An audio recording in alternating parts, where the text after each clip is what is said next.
Hola a todos, bienvenidos a este espacio virtual de introducción al Ikebana, arte del arreglo floral japonés. Soy Leticia Tanoue, instructora de Ikebana, certificada por la Escuela Ohara de Ikebana de Japón. Quiero agradecer especialmente la invitación de la señora Adriana Cerrotti de Uses Arte.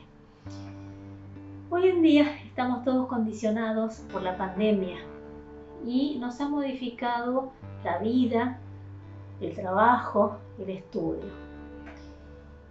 A la hora de encarar la enseñanza, el estudio del Ikebana, la reflexión es que el Ikebana es una disciplina que necesita de la presencialidad. Tenemos que hacer la demostración del arreglo, el alumno lo observa, lo reproduce, practica. Hay un diálogo y una transmisión de conocimiento que tiene que ver con lo subjetivo, con la sensibilidad. Y es muy difícil abarcar esos aspectos de manera virtual. El arreglo Ikebana es material vivo, decimos que es Ikebana, flor viva en el agua. Utilizamos un recipiente, utilizamos material floral y follaje fresco, ¿sí?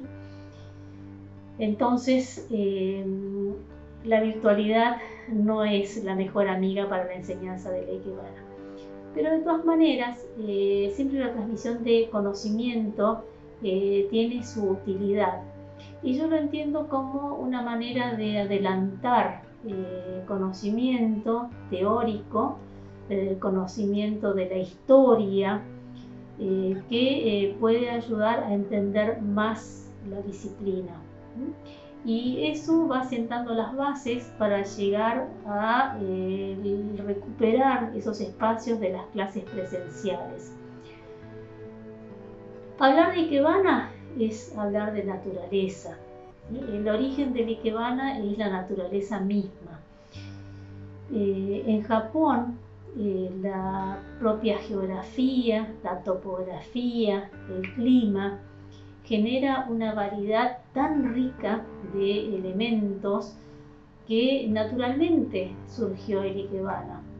Pero hay dos momentos históricos que marcan notablemente el origen y la evolución de la disciplina.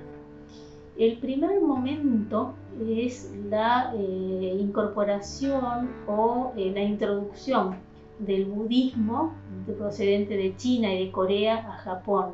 Estamos hablando de la época Akusha, de la época Nara, el periodo Nara, alrededor de entre el año 500 al 700 y pico, ¿sí?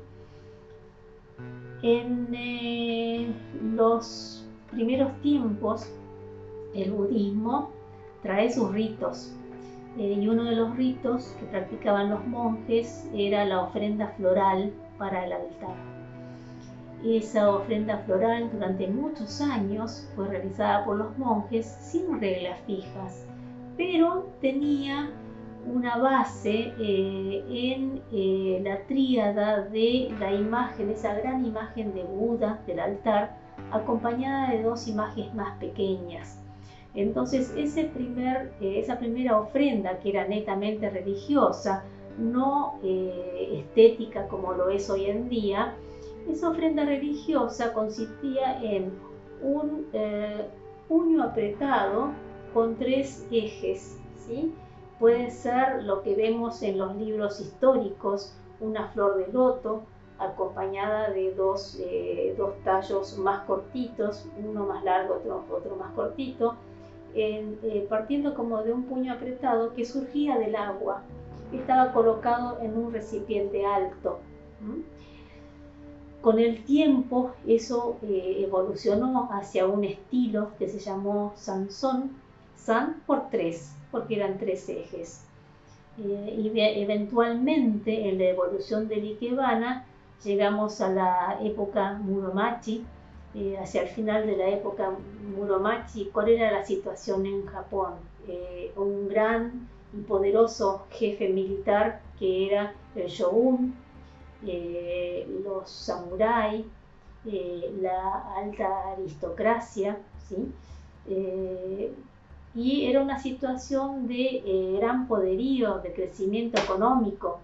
Entonces las residencias de la aristocracia y de los gobernantes eran muy grandes, y eso hacía que, claro, esos espacios grandes requerían decoración de un tamaño, de dimensiones acordes. Si bien esos espacios grandes para la arquitectura de esa época se dividían con paneles, los espacios de recepción llegaron a tener arreglos de hasta 2 metros o más de altura. Hacia finales de la época Muromachi, un monje budista, Ikenobo, a quien le encargaban esos arreglos, empezó a registrarlos, y hoy en día esos registros existen, están en el Museo del Ikebana en Japón. Por eso se refiere a Ikenobo como origen del Ikebana, es el Ikebana documentado, ¿sí? El Ikebana es un tipo de arreglo que tiene su estructura, ¿sí? Tiene su estructura, tiene formas y estilos. Del Ikebana hay conceptos muy básicos que son el equilibrio, la armonía y la simetría. Siempre hay alguna referencia, algún fundamento que viene del origen religioso. Cuando hablamos de asimetría, para entender el origen filosófico, el origen histórico de ese concepto, lo relacionamos con el budismo zen.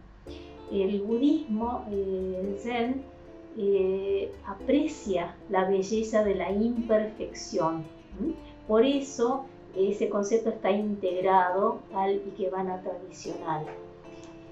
Otro aspecto que debemos considerar del Ikebana a la hora de la forma de enseñanza que estamos manejando a raíz de la pandemia, es que el Ikebana es un arreglo tridimensional. Tiene frente, tiene perfil, tiene volumen, es una estructura, tiene altura. ¿Y cómo lo vemos en la imagen, en la foto, en la pantalla? Vemos un plano, ¿sí? Yo preparé con anticipación un arreglo que ustedes están viendo de fondo, que justamente es para ir llevándolos hacia la interpretación de ese concepto, ¿sí? Ustedes están viendo un arreglo plano, porque es la imagen. Cuando hago un arreglo, tengo que considerar el recipiente, el espacio que va a ocupar la estructura del arreglo y también el espacio que lo rodea. ¿Qué otros elementos? ¿Desde qué lugar lo voy a estar observando? ¿Desde qué lugar lo voy a apreciar? Ese lugar puede estar a la misma altura, puede ser de un solo frente o puede ser que haya la posibilidad de rodearlo, ¿sí? Entonces tendré que generar un arreglo de un solo frente o un arreglo multifacético. También es importante saber si ese arreglo lo voy a estar viendo desde abajo, desde qué punto, desde qué perspectiva, desde abajo o desde arriba, ¿sí?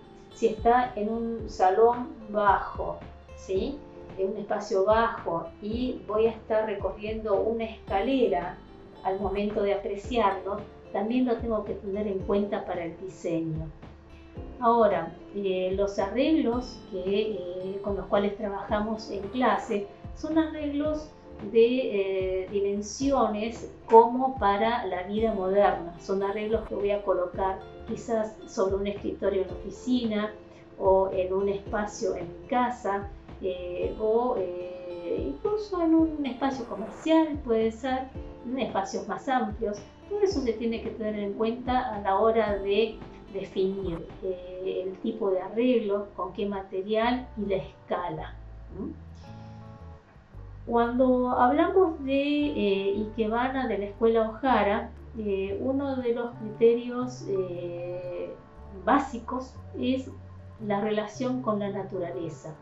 En el Ikebana de la Escuela Ohara siempre pensamos y tenemos esa consideración especial, ese respeto por la naturaleza en la que nos brinda los elementos, y también la naturaleza es lo que representamos en los arreglos, ¿sí? Cuando hablo de naturaleza me lleva automáticamente al ciclo de las estaciones. Entonces, de acuerdo a cada estación voy a elegir el material. A través del material voy a estar diciendo, este es un arreglo de invierno, de primavera, de otoño, de verano. Ese concepto de tiempo lo puedo representar a través del material, y también puedo ayudarme del recipiente, ¿sí? Hoy, por ejemplo, hice un arreglo y elegí un recipiente gris tornasolado, pensando en el gris del invierno, pensando en la nieve. Elegí ramas de eucaliptus. El eucaliptus medicinal tiene esa tonalidad de gris. Pero para levantarlo, para darle un poquito de color, de vida, lo combiné con crisantemos amarillos. Y si analizan la escala, ¿sí?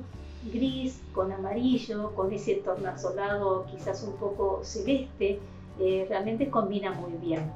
Y en todos los casos voy a considerar todos los aspectos mencionados antes, y también los colores, la combinación de colores. Hay muchos aspectos para tener en cuenta cuando pienso la composición. Y cuando pienso en la composición, porque hay una línea de tiempo, ¿sí? Que es muy importante tener en cuenta.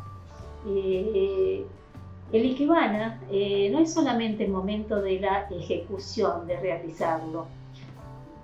Tengo que analizar las circunstancias de tiempo, de estación, de materiales, buscar los materiales adecuados, pensar en su medida. Esa medida va a tener relación directa con la medida del recipiente y con el espacio, ¿sí? Y recién después voy a sentarme a hacer el arreglo. Entonces, tengo 3 momentos importantes, muy importantes: el tiempo de estudio, preparación, el tiempo de ejecución, y no hay que olvidarse del tiempo de apreciar el arreglo, ¿sí? Porque también es parte del Ikebana, apreciar la belleza de esa composición que he logrado. ¿Y es solo para mí? No, es justamente, la estoy haciendo para brindar esa belleza, ¿sí? Entonces, a veces me inspiro cuando hago mis arreglos pensando en que ese arreglo va a ser un regalo para alguien. Puede ser una persona definida o pueden ser muchas personas. Puede ser incluso un regalo para mis alumnos, ¿sí? A través de ese regalo estético, de esa composición, de la belleza que busco transmitir, les estoy haciendo un regalo a mis alumnos, ¿sí? Hoy en día es tan importante regalarnos belleza y compartir momentos buenos y energía que nos dé ánimo, ¿sí? Entonces yo creo que la energía de la naturaleza que manejamos a través de una composición que es el Ikebana y que nos ayuda a transmitir a alumnos o a quienes nos rodean, es un elemento, es una herramienta muy poderosa, ¿sí? Así que bueno, creo que a través de toda esta charla, que a lo mejor se hace un poquito aburrida, pero el conocimiento es muy importante, es la base, ¿sí? Que nos ayuda a entender por qué hacemos lo que hacemos. Cuando los alumnos me preguntan qué necesito para hacer Ikebana, solamente piensan en los objetos materiales, ¿sí? Pero yo tengo una pregunta, una contrapregunta, que es decir, ¿qué necesito que tenga el alumno o qué necesita el alumno tener para poder considerarse alumno? Más allá de tener la tijera, el pinchaflor, el recipiente, siempre digo que el alumno necesita tener una decisión sincera de querer estudiar. Esa decisión sincera involucra el compromiso, ¿sí? hay que estudiar realmente, entender del material que estamos utilizando, entender de la estructura del arreglo, incorporar las reglas, practicar mucho para que el resultado vaya mejorando. Y entonces vamos a practicar, vamos a hacer, vamos a corregir, vamos a volver a practicar. Y así sobre cada paso firme que demos, vamos a ir sumando conocimiento y vamos a llegar a un arreglo y poder decir, sin analizar tanto, pero espontáneamente decir, en este arreglo hay belleza, porque encuentro armonía, porque es agradable a la vista, ¿sí? Pero eso es como que el resultado después de andar bastante camino. Entonces,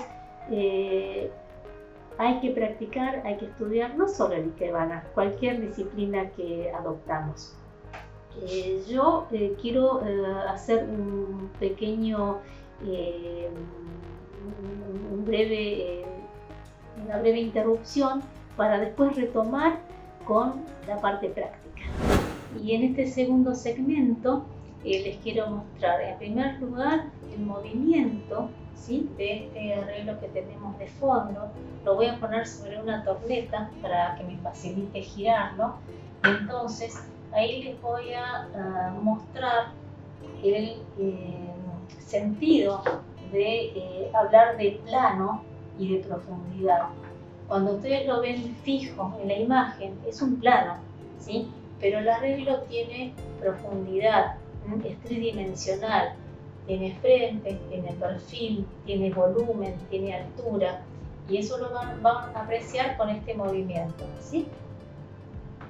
Lo voy girando, se dan cuenta la distinta medida y altura de los elementos, ¿sí? Tengo mi punto focal central, la flor es más oscura, esta flor es un amarillo casi blanco, pero en su conjunto los colores combinan, ¿sí? Hay armonía en los colores, hay armonía en la composición, y acá tengo ese espacio que digo, el espacio de transparencia del arreglo, ¿sí? Es parte, integra, es parte del arreglo, ¿sí? Es el vacío, no vacío, ¿no? Bueno, y ahora voy a tratar de hacerles una sucesión de arreglos para mostrarles ejemplos. Tengo que sacar esto porque no me da el espacio en cámara.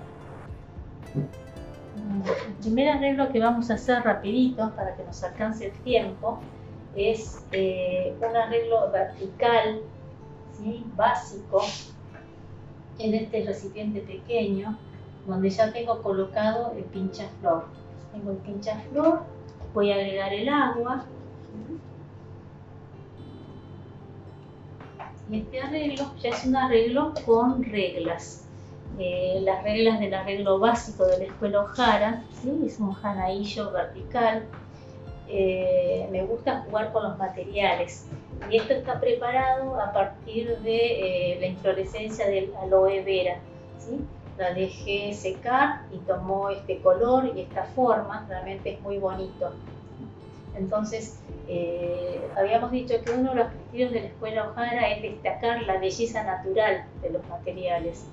Entonces voy a analizar su forma, la curva que tiene, porque es parte de la composición. Entonces le voy a dar esta ubicación, ¿sí?, una ligera inclinación para que acentúe el movimiento, ¿sí?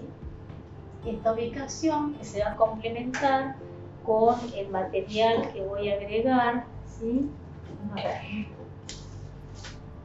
Voy a combinarlo con este ramito de crisantemos cronos. Son de color ligeramente amarillo, por decir petalitos blancos, y combina muy bien con este color tostado y con el marrón del recipiente. ¿Qué ubicación? ¿Cómo lo voy a colocar? Unos 45 grados hacia arriba y hacia adelante, ¿sí? Entonces lo pincho y lo inclino para quitándole rigidez. Le doy dando movimiento, inclinación, altura, ángulos, ¿sí? No lo tengo totalmente para el frente, sino un poquito hacia el costado, que a su vez juegan con este movimiento del eje principal. Voy a acompañar al eje principal con un complementario del mismo material, ¿sí? Un material de los mismos tonos.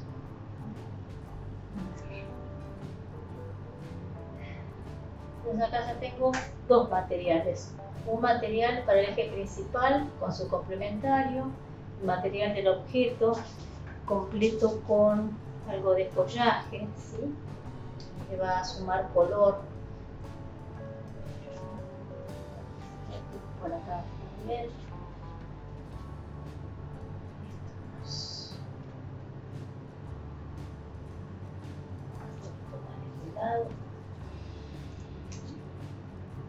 Ahí ya tengo una composición completa y esto es un ikebana, ¿sí? Lo voy girando y hay aspectos que yo aprecio de la composición porque está en vivo ese movimiento que tiene la rama, que en el plano no se ve, pero sí lo van a ver cuando a medida que lo giro. ¿Se ve y se entiende? Fíjense qué bonito ese movimiento. En el plano de la cámara no se ve, pero cuando lo giramos en la torneta, ahí se aprecia. Bien, y vamos a otro arreglo más. Y este es el ejemplo del Moribana, ese arreglo que creó Junji Nohara y que marcó ese momento de inflexión en la historia del ikebana. A partir de la creación del Moribana, el recipiente plano y bajo, se empezó a trabajar con paisajes, ikebana paisaje. Como estamos en invierno, yo quiero decir que transmitir esa idea de invierno y lo hago a través de unas ramitas secas.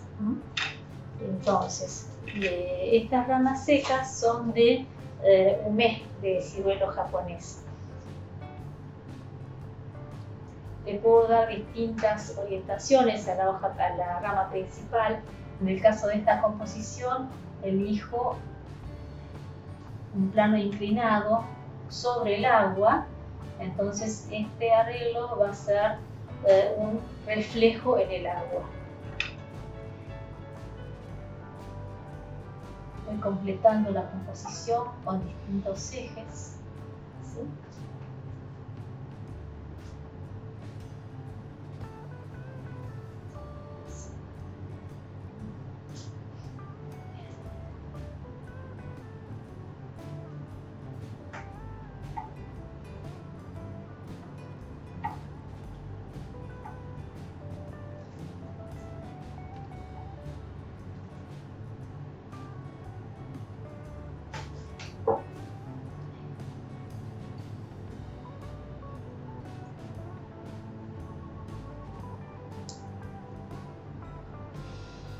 Y así ya este es un paisaje de invierno completo, simplemente con ramas secas de ume y crisantemos. ¿Cómo está el tiempo? Bueno, puedo extenderme todavía con la explicación de otros recipientes que utilizamos. Dijimos que este recipiente bajo y amplio de base es un suiban. El suiban original fue un recipiente redondo, ¿sí? También fíjense, bordes bajos, redondo, plano. Es de base perfectamente plana. Este arreglo lo podría haber hecho perfectamente acá también, ¿sí? Y me permite elegir en qué lugar del recipiente pongo el pinchaflor. Lo puedo poner a izquierda o a derecha, y esa decisión la voy a tomar de acuerdo a el material que elegí, ¿sí? A veces las ramas se ven o las hojas se ven más bonitas de un lado o del otro, entonces de esa manera voy a decidir qué lado elijo para poner el pinchaflor y por ende hacer el arreglo.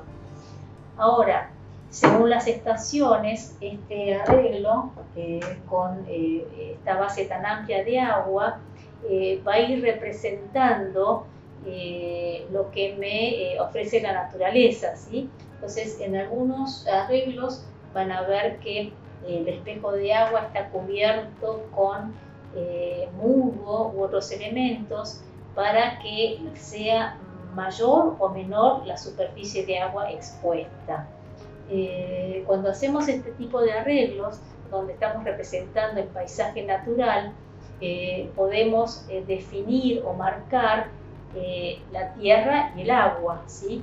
Entonces, en algunos casos puedo incluir en el arreglo, por ejemplo, un tronco seco, puedo incluir una piedra que me marque ese límite de la tierra y el agua. También otro elemento que se utiliza mucho para los paisajes es el de los paisajes acuáticos. Entonces utilizaré plantas acuáticas, lirios y otros, y tenemos otro tipo de pinchaflor para ese material, ¿sí? Es este pinchaflor, lo ven acá, que se llama chipón, ¿sí? Porque el material acuático, en lugar de pincharlo en el Kensan, lo introducimos en los intersticios de este elemento para sujetar material, ¿sí? Que es distinto a pincharlo. Si yo quisiera pinchar un material acuoso, seguramente se deterioraría muy rápidamente, ¿sí? O no se podría sostener. Por eso se diseñó este otro tipo de sostén para el material de ikebana. Fíjense que los pinchaflores pueden tener distinta forma y silueta. Este es uno en forma de media luna. Según el tipo de arreglo que voy a hacer, según el recipiente, va a ser también el tipo de pinchaflor. E incluso hoy en día, la verdad que diseñan absolutamente de todo, ¿no? Este pinchaflor que casi no se ve, a ver si lo puedo poner, acá lo van a ver mejor. Este pinchaflor que casi no se ve es muy livianito porque es de plástico, ¿sí? Hay señoras mayores que hacen ikebana y no pueden cargar con tanto peso. Entonces estos pinchaflores están pensados para eso, justamente como recurso liviano, y tienen acá unas pequeñas ventositas. Entonces eso hace que se